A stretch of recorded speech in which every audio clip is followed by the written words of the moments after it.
जय जगन्नाथ। काली ठारू सुभद्रा नुआ आवेदन आरंभ होउची जहाँकि आपण मैंने जो मानकर 21 वर्ष पूर्ण हो जाइए से आवेदन करेंगे। ये देखो आप सुभद्रा पोर्टाल जो ओपन कर सुभद्रा पोर्टाल ओपन कला तौक स्क्रॉल करूँ। ये देखो आप रेड लेटर लेखा आसूँ प्रथम देखी दूसरी कौन कौन लेखा आसूँ। ये देखो लेखा अच्छी 1/4/2026 सुधा 21 वर्ष किंबा ताठू अधिक एवं 60 वर्ष कम बयसर महिला मानक ठारू 2026-2027 आर्थिक वर्ष पर सुभद्रा अधीन में नूतन आवेदन आमंत्रण तापर लिखाई कौन देखो पूर्वर आवेदन कर महिला आवेदन ग्रहणीय नुहे। तापर देखो लिखाई आवेदन अवधि लिखाई 1/4/2026 रु 30/4/2026 माने आपणकर आवेदन प्रक्रियाटी 1 एप्रिल 2026 आरंभ हो 30 एप्रिल 2026 शेष हम।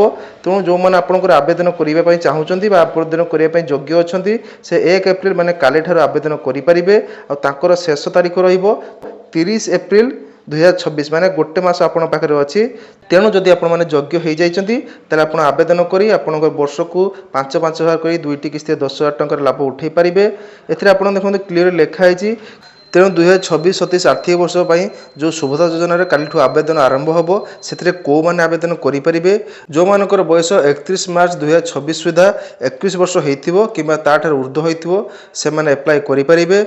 जो मैंने बाहर रही जाते 21 वर्ष हो जाते से सुभद्रा योजन प्रथम आवेदन करना से आवेदन करेंगे। आउ जो मानकर नुआ कर 21 वर्ष होती आवेदन करेंगे। जो मानकर फर्म टी आवेदन पर रिजेक्ट हो जाता जमीक फैमिली कौन फैमिली मेंबर जॉब करते कि 4 चकिया जान था एमती किसी कारण जो फर्म टी रिजेक्ट होता से डबल एप्लाय करेंगे ना।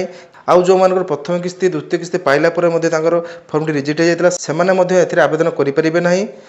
आउ जो मानकर अंडर प्रोसेस थिला माने आवेदन कर सारा पर अंडर प्रोसेस देखो से किस्ती पाई ना डबल आवेदन करेंगे ना। एथिरे केवल फ्रेश कैंडिडेट मैंने आवेदन करेंगे जो मानकर आगुरी 21 वर्ष हो जाता से आवेदन करना। आउ जो मानकर नुआ नुआ 21 वर्ष होती से मैंने केवल आवेदन करेंगे। तेणु आवेदन करने पूर्व मुझे समस्त कही रखुच्छी जदि आप सुभद्रा योजना नुआ कर आवेदन करने जाऊँगी ताहले आपण माने प्रथम तो आपनकर डीबीटी चेक करनियंतु कारण आपण माने जानथिबे सुभद्रा पैसा टी आसे हेले आपनकर आधार कार्ड सहित डीबीटी लिंक रहिबा दरकार। जदि आपनकर आधार कार्ड सहित डीबीटी लिंक रहू नाही ताहले आपनकर सुभद्रा पैसा टी आसीबो नाही। तेणु प्रथम तो आपण फॉर्म टी आवेदन करिया पूर्व आपनकर डीबीटी लिंक चेक करनियंतु आपनकर को बैंक सहित आपनकर डीबीटी लिंक अछि आप प्रथम चेक करनियंतु।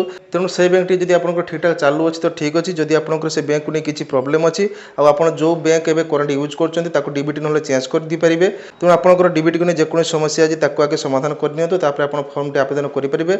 आपण फॉर्म टी आवेदन करबा पय गोटे मास आपण पर टाइम अछि। तेणु आपण अधैर्य नै आपनकर प्रॉब्लम सब सॉल्व कर से आपण आवेदन करि परिबे।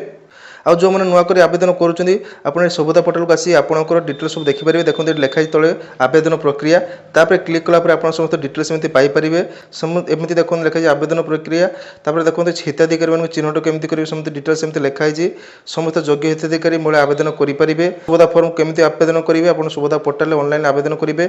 आप जेकोसी जनसेवा केन्द्र बा महासेवा केन्द्र जाई आवेदन करेंगे।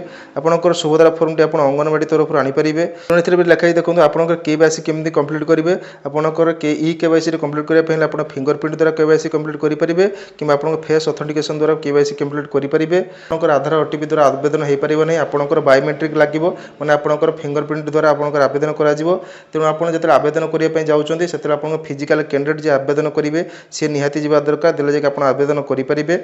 तेणु जिते काली आपंकर आवेदन प्रक्रिया लाइव होपर एक फुल वीडियो नहीं आसबि आपको देखी जानीपारे केमी कौन आवेदन होची एप्लाय कर सुभद्रा नुआ आवेदन को नहीं किसी आप डाउट अच्छे मतलब वीडियो कमेंट जनातु तेल आपको वीडियो कमेंट रिप्लाई दी जनईदेवी।